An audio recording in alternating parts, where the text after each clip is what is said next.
ನಮಸ್ಕಾರ. ನಾನು Vaibhavi Gopshetti, Varadan fertility laparoscopy women's care ಸೆಂಟರ್ನ ಸಿಇಒ ಮತ್ತು ಕೌನ್ಸಿಲರ್. ಇವತ್ತಿನ ವಿಷಯ ಏನಪ್ಪ ಅಂದರೆ, ನಾನೇಕೆ, ನನಗೇ ಏಕೆ ಅಂದರೆ, ಸಮಸ್ಯೆಗಳು ಒಬ್ರಿಗೆ ಬರ್ತಾ ಇದ್ದರೆ ನಾನೇ ಏಕೆ, ನನಗೇ ಏಕೆ ಅನ್ನೋ ಒಂದು ಪ್ರಶ್ನೆ ಕಾಡುತ್ತೆ.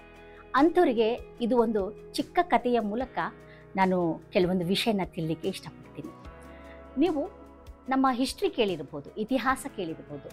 ಹೊಯ್ಸಳೇಶ್ವರರು ಅಂತ, ಹೊಯ್ಸಳೇಶ್ವರರು ಅಂದರೆ ಈಗಿನ ಹಳೇಬೀಡು ಪ್ಲೇಸಲ್ಲಿ ಹೊಯ್ಸಳೇಶ್ವರರು ಆಳ್ತಾ ಇರಬೇಕಾದ್ರೆ ಅದರಲ್ಲಿ ವಿಷ್ಣುವರ್ಧನ ಅನ್ನೋದು ಒಬ್ಬ ಪ್ರಸಿದ್ಧವಾದಂತಹ ರಾಜ, ಮತ್ತು ದೈವ ಸಂಭೂತರೂ ಕೂಡ. ಅದರಲ್ಲಿ 3 ಗಂಡು ಮಕ್ಕಳಲ್ಲಿ ಬಲ್ಲಾಳ, ವಿಷ್ಣುವರ್ಧನ, ಉದಯಾತಿಥ್ಯ ಅಂತ ಅಣ್ಣ ತಮ್ಮಂದರು ಇರ್ತಾರೆ. ಅದರಲ್ಲಿ ವಿಷ್ಣುವರ್ಧನನ ಇತಿಹಾಸ ಇಂದಿಗೂ ಅದು ಇತಿಹಾಸವಾಗಿದ್ದೇನೆ ಇದೆ. ಯಾಕಂದರೆ ಅವರು ತುಂಬ ಮುಕ್ತ ವಿಚಾರದವರು, ಸ್ವತಂತ್ರರು, ಮತ್ತು ಎಲ್ಲರಿಗೂ ಅವರದೇ ಆದಂತಹ ರೆಸ್ಪೆಕ್ಟು, ಗೌರವವನ್ನು ಕೊಟ್ಟು ಆ ಪ್ರಜೆನ ಬೆಳೆಸಿದಂಥವರು. ಆ ವಿಷ್ಣುವರ್ಧನೆಗೆ ಒಬ್ಬ ಶಾಂತಲೆ ಎನ್ನುವಳು ತುಂಬ ಇಷ್ಟ ಆಗುತ್ತೆ. ಆ ಶಾಂತಲೆ ಆ ವಿಷ್ಣುವರ್ಧನ ಹೊಯ್ಸಳೇಶ್ವರ ಅಲ್ಲೋ ಪಕ್ಕದಲ್ಲಿ ಒಂದು ಶಿವಗಂಗೆ ಅನ್ನೋ ಊರಲ್ಲಿ ಒಬ್ಬ ಡಣಾಯಕ ಅಂತ ನಾವು ಆಗಿನ ಕಾಲದಲ್ಲಿ ಹೇಳ್ತೀವಿ, ಆ ಪ್ರತಿನಿಧಿ, ಅವ್ರ ಮಗಳು ಶಾಂತಲೆ ಅಂತ. ಈ ಶಾಂತಲೆ ಕೂಡ ತುಂಬ ಗುಣವತಿ, ರೂಪವತಿ, ನಾಟ್ಯ ಮಯೂರಿ, ಗಾನ ಕೋಗಿಲೆ, ಒಟ್ಟು ಒಂದು 50ರಿಂದ 52 ವಿದ್ಯೆಗಳನ್ನು ಬಲ್ಲವಳಾಗಿರ್ತಾರೆ. ಈ ಯುದ್ಧವನ್ನು ಮುಗಿಸ್ಕೊಂಡು ಈಗ ಶಿವಗಂಗೆ ಹತ್ರ ಒಂದು ಹೊನ್ನಾದೇವಿ ಅಂತ ಒಂದು ದೇವಸ್ಥಾನ ಇರುತ್ತೆ. ಆ ಹೊನ್ನಾದೇವಿ ಹತ್ರ ಈ ಯುದ್ಧನ ಗೆದ್ದು ವಿಷ್ಣುವರ್ಧನ ಬಂದಾಗ ಶಾಂತಲೆ ನೋಡಿದಾಗ ಮೊದಲನೇದೇ first love in first sight ಅಂತ ಹೇಳ್ತಾರಲ್ಲ, ಆಗಲೇ ಒಬ್ರಿಗೊಬ್ರು ತುಂಬ ಇಷ್ಟ ಆಗ್ತಾರೆ. ಇಬ್ಬರು ತುಂಬ ಪರಿಣಿತರು, ವಿದ್ಯಾವಂತರು, ಇಬ್ಬರು ದೈವ ಸಂಭೂತರು ಅಂತ ನಾವು ಹೇಳ್ಬೋದು. ಆ ಸಮಯದಲ್ಲಿ ಈ ಶಾಂತಲೆ ವಿಷ್ಣುವರ್ಧನ ಒಬ್ರಿಗೊಬ್ರು ಮದುವೆ ಆಗ್ತಾರೆ. ಒಟ್ಟು 25 ವರ್ಷದವರೆಗೂ ಸಂಸಾರವನ್ನು ಮಾಡ್ತಾರೆ.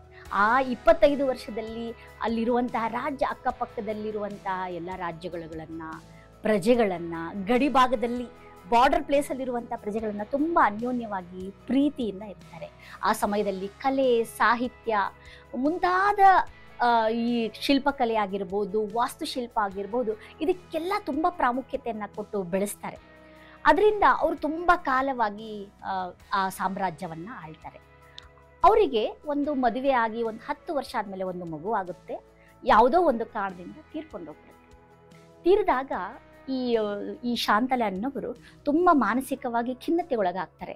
ಅರೆ, ಈಗ ರಾಜ ಮಹಾರಾಜ ವಿಷ್ಣುವರ್ಧ ಪಟ್ಟಾಭಿಷೇಕದಲ್ಲಿದ್ದಾರೆ, ಮುಂದೆ ಇದನ್ನು ಸಾಮ್ರಾಜ್ಯವನ್ನು ಮುಂದುವರಿಲಿಕ್ಕೆ, ಈ ವಂಶವನ್ನು ಮುಂದುವರಿಲಿಕ್ಕೆ ಒಬ್ಬರು ಮಗು ಬೇಕಲ್ಲ, ನನ್ನ ಮಗು ತೀರೋಯ್ತು ಅಂತ ಯೋಚನೆ ಮಾಡ್ತಾಳೆ. ಪರವಾಗಿಲ್ಲ, ಈ ವಿಷ್ಣುವರ್ಧವನ ತಮ್ಮ ಉದಯಾತಿಥ್ಯಗೆ ಒಂದು ಮಗು ಆಗುತ್ತೆ, ಅದು ಗಂಡು ಮಗು, ಓಕೆ, ಈ ಮಗುನೇ ನಾವು ಮುಂದೆ ಮಾಡಿಕೊಂಡು ಹೋಗೋಣ ಅಂತ ಹೇಳಿದಾಗ, ಯುವರಾಜ ಉದಯಾತಿಥ್ಯನ ಮಗ ಕುದುರೆ ಸವಾರಿ ಮಾಡುವಾಗ ಕೆಳಗೆ ಬಿಡ್ತಾನೆ. ಆ ಬಿದ್ದ ತಕ್ಷಣವೇ ಇನ್ನೊಂದು ಕುದುರೆ ಅವನ ಮೇಲೆ ಹಾರಿಬಿಡುತ್ತೆ. ಆ ಮಗು ಕೂಡ ತೀರ್ಕೊಂಡು ಹೋಗ್ಬಿಡುತ್ತೆ. ಆಗ ಶಾಂತಲೆ ತುಂಬ ಡಿಪ್ರೆಷನ್ಗೆ ಹೋಗ್ಬಿಡ್ತಾಳೆ. ಈಗ ನನ್ನ ಮಗ ಸತ್ತೋಗ್ಬಿಟ್ಟ, ಹಾಗೆ ನಮ್ಮ ಮೈದನ ಮಗ ಕೂಡ ಸತ್ತೋಗ್ಬಿಟ್ಟ. ಸೊ ಈಗ ಯಾರು ಏನು ಮಾಡೋದು?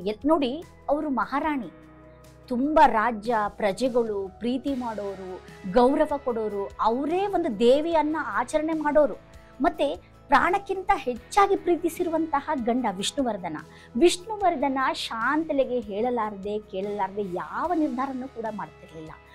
ಎಲ್ಲವನ್ನು ಹೇಳಿ ಕೇಳಿ ಪರಸ್ಪರ ವಿಚಾರ ಮಾಡಿ ರಾಜ್ಯದಲ್ಲಿ ಬರುವಂತಹ ಎಲ್ಲ ಸಮಸ್ಯೆಗಳಿಗೆ ಇಬ್ಬರು ಬಗೆಹರಿಸ್ತಾ ಇದ್ರು. ಅಷ್ಟು ಅನ್ಯೋನ್ಯತೆ. ಅದನ್ನೆಲ್ಲ ಮರೆತು ಈ ಶಾಂತಲೆ ಮಗು ಇಲ್ಲ ಅನ್ನೋ ಒಂದು ಕೊರಗು ಅವಳನ್ನು ತುಂಬ ಕುಗ್ಗಿ ಬಿಟ್ಟಿದ ತಕ್ಷಣ ಏನು ಮಾಡಿದರು, ನನಗೆ ಒಂದ್ಸಲ ವಿಷ್ಣುವರ್ಧನೆಗೆ ಹೇಳಿದರು, ನನ್ನ ಬಿಟ್ಟುಬಿಡಿ, ನನ್ನ ಪಟ್ಟ ಧರಿಸಿ ಈ ಸ್ಥಾನದಿಂದ ನನ್ನ ಮುಕ್ತರನ್ನಾಗಿ ಮಾಡಿಬಿಡಿ, ನನಗೀಗ ಬೇಡ, ಯಾಕೆಂದರೆ ನಾನು ಒಂದು ಮಗು ಕೊಡುವಂತಹ ಇದರಲ್ಲಿ ಇಲ್ಲ, ಆ ಪರಿಸ್ಥಿತಿಯಲ್ಲಿ ಇಲ್ಲ ಅಂತ ಹೇಳಿದಾಗ, ವಿಷ್ಣುವರ್ಧನ ಮಗು ಸಂಬಂಧ ಇಲ್ಲ, ನೀ ನನಗೆ ಮುಖ್ಯ, ಪಟ್ಟಧರಿಸಿನ ಯಾರನ್ನ ಬೇಕು ಅವ್ರನ್ನ ಮಾಡಲಿಕ್ಕೆ ಆಗಲ್ಲ, ಸಾಧ್ಯ ಇಲ್ಲ ಅಂತ ಹೇಳಿದೆ. ಇಲ್ಲ, ಸಾಧ್ಯ ಇಲ್ಲ, ನೀನು ಇರೋವರೆಗೂ ಸಾಧ್ಯ ಇಲ್ಲ ಅಂತ ಹೇಳಿದಾಗ, ನೀನು ಇರೋವರೆಗೂ ಸಾಧ್ಯ ಇಲ್ಲ ಅನ್ನೋದನ್ನ ನೆಗೆಟಿವ್ ಆಗಿ ತಗೊಂಡು, ನಾನಿಲ್ಲ ಅಂದರೆ ಎಲ್ಲ ಸರಿ ಹೋಗ್ಬಿಡುತ್ತೆ, ನಾನು ಮೊದಲು ಇರಬಾರ್ದು ಅಂತ ಹೇಳಿ ಆ ಶಿವಗಂಗೆ ಹತ್ರ ಇರುವಂತಹ ಒಂದು ಹೊನ್ನಾದೇವಿ ಒಂದು ದೇವಸ್ಥಾನ ಇರುತ್ತೆ, ಅಲ್ಲಿ ಹೋಗ್ಬಿಟ್ಟು ಊಟ ನೀರು ಎಲ್ಲ ಬಿಟ್ಟು ಧ್ಯಾನಕ್ಕೆ ಕೂತ್ಕೊಂಡು ಧ್ಯಾನಕ್ಕೆ ಕೂತ್ಕೊಂಡ್ಬಿಟ್ಟಾಗ ಅವ್ರಿಗೆ ಯಾರಿಗೂ ಗೊತ್ತಿರೋದಿಲ್ಲ, ಒಂದು ವಿಷ್ಣುವರ್ಧನ ಮತ್ತು ಅವರು ತಂದೆ ಯುದ್ಧದ ಗೋಸ್ಕರ ಅಥವಾ ಒಂದು ಗಡಿಪಾಯದ ಕೆಲಸಕ್ಕೆ ಒಂದು 20-25 ದಿನ ಹೊರಗಡೆ ಹೋದಾಗ ಬಂದ ತಕ್ಷಣ ನೋಡ್ತಾರೆ ಶಾಂತಲೆ ಮನೆಯಲ್ಲಿ ಯಾರ ಮನೆಯಲ್ಲಿಲ್ಲ. ಈಗ ಇಲ್ಲಿದ್ದಾರಂತ ಬಂದ ಮೇಲೆ ತುಂಬ ಮೆತ್ತಗಾಗ್ಬಿಟ್ಟಿರ್ತಾರೆ, ತುಂಬ ವೀಕ್ ಆಗಿಬಿಟ್ಟಿರ್ತಾರೆ. ಅವರು ವಿಷ್ಣುವರ್ಧನ್ನ ತಮ್ಮ ಮಡಿಲಲ್ಲಿ ಶಾಂತಲೆಯನ್ನು ಮಲಗಿಸ್ಕೊಂಡು ಯಾಕೆ ಹೀಗೆ ಮಾಡಿದೆ, ಇಲ್ಲ ನಾನಿರೋವರೆಗೂ ಈ ಪಟ್ಟಧರಿಸಿ ಚೇಂಜ್ ಆಗಲಿಕ್ಕೆ ಸಾಧ್ಯ ಇಲ್ಲ, ಮಗು ಬರಲಿಕ್ಕೆ ಸಾಧ್ಯ ಇಲ್ಲ, ಸೊ ನಾನು ನನ್ನ ಪ್ರಾಣ ಕಳ್ಕೊಳ್ಳೋದೇ ಒಳ್ಳೆಯದು ಅಂತೇಳಿ ಪ್ರಾಣವನ್ನು ಬಿಟ್ಟು. ಇದೇ ನಮ್ಮ ಮೈಸೂರು ಅರಮನೆಯವರು ತಗೊಂಡ್ರೆ, ನಮ್ಮ ಒಡೆಯರ್ ಫ್ಯಾಮಿಲಿಯಿಂದ ತಗೊಂಡು ಅವ್ರಿಗೆ ಯಾವುದೋ ಒಂದು ಶಾಪ, ಮಗು ಆಗಲಾರ್ದು ಶಾಪ. ಅವ್ರೇನು ಮಾಡಿದರು ಒಡೆಯರು, ತಮ್ಮ ರಾಜವಂಶದಲ್ಲಿ ಇರುವಂತಹ ಮಗುನ ದತ್ತು ತಗೊಂಡು ಬಂದು ಮಗುವನ್ನ ಸಾಕಿ ಈಗ ಅವರ ರಾಜಮನೆತನ ತಲತಲಾಂತರವಾಗಿ ಪರಂಪರೆಯಾಗಿ ಸಾಂಸ್ಕೃತಿಕವಾಗಿ ನಡೀತಾ ಇದೆ. ನೀವು ಎರಡನ್ನೂ ನೋಡಿ, ಎಲ್ಲ ಪರಂಪರೆ, ಇವ್ರದ್ದು ಸಾಮ್ರಾಜ್ಯವನ್ನ ನೋಡಿ ಇವ್ರ ಸಾಮ್ರಾಜ್ಯವನ್ನ ಮಾಡಿ ಪ್ರಾಣ ತ್ಯಾಗ ಮಾಡಿದ್ರು, ಎಲ್ಲ ಇದ್ರೂ ಪ್ರಾಣ ತ್ಯಾಗ ಮಾಡಿದ್ರು. ಇಲ್ಲಿರುವಂತಹ ಮಹಾರಾಣಿ ಒಂದು ಮಗುನ ದತ್ತು ತಗೊಂಡು ಈಗ ರಾಜಮನೆತನವನ್ನ ಮುಂದುವರಿಸಿದ್ರು. ಈಗ ಮೈಸೂರು ದಸರಾ ಅಂದ್ರೆ ಎಲ್ಲರಿಗೂ ಸಂಭ್ರಮ, ಸಡಗರ, ಉಲ್ಲಾಸ, ಉತ್ಸಾಹ.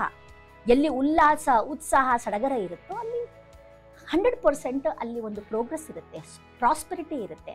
ನಾನು ಈ ಕಥೆಯಿಂದ ನಾನು ಹೇಳಲಿಕ್ಕೆ ಇಷ್ಟಪಡ್ತೀನಿ ಅಂತಂದರೆ, ನಿಮ್ಮ ಜೀವನವನ್ನು ತ್ಯಾಗ ಮಾಡೋದು ಅಲ್ಲ. ಮಗು ಇಲ್ಲ ಅನ್ನೋದ್ರೆ ನೀವು ಬಹಳಷ್ಟು ಆಪ್ಷನ್ಸ್ ಇರುತ್ತೆ. ಆ ಆಪ್ಷನ್ಸ್ ನೀವು ಬಂದಾಗ ನಾವು ಹೇಳ್ತೀವಿ, ನಾವು ಆಪ್ಷನ್ಸ್ನ ನೀವುಗೆ ಸೂಟಬಲ್ ಅನ್ನಿಸ್ತು ಅಂದರೆ ನೀವು ಅಡಾಪ್ಟ್ ಮಾಡಿಕೊಂಡು ನಿಮ್ಮಲ್ಲಿ ಸಂತೋಷ, ಈ ಉತ್ಸಾಹ, ಈ ಏನು ಬೆಳಿಬೇಕು, ಸಮೃದ್ಧಿನ ಬೆಳಿಬೇಕು ಅನ್ನೋದೇ ನಮ್ಮ ಮುಖ್ಯ ಗುರಿ ಇರೋದ್ರಿಂದ ಈ ಕಥೆಯಿಂದ ನಮ್ಗೆ ಏನು ತಿಳಿದು ಬರುತ್ತೆ ಅಂತಂದರೆ, ನಾವು ಸಕಾರಾತ್ಮಕ ವಿಚಾರ ಮಾಡಬೇಕು. ಜೀವನದಲ್ಲಿ ದೇವರು ಸಾಕಷ್ಟು ನಮಗೆ ಅವಕಾಶಗಳನ್ನು ಕೊಟ್ಟಿರುತ್ತಾರೆ, ಆ ಅವಕಾಶಗಳನ್ನ ಉಪಯೋಗಿಸ್ಬೇಕು. ಅವಕಾಶಗಳನ್ನ ಉಪಯೋಗಿಸ್ಕೊಂಡು ಮುಂದೋಗಬೇಕು. ನಿಜವಾಗ್ಲೂ ಜೀವನದಲ್ಲಿ ಸಂತೋಷ, ನೆಮ್ಮದಿ ಖಂಡಿತವಾಗಿರುತ್ತೆ. ನಮಗೆ ಅಲ್ಲ, ಸೊಸೈಟಿಗೂ ಕೂಡ ತುಂಬ ಒಳ್ಳೆಯದಾಗುತ್ತೆ ಅಂತ ಹೇಳುತ್ತಾ ನನ್ನ ಮಾತುಗಳನ್ನ ಮುಗಿಸ್ತೀನಿ. Thank you.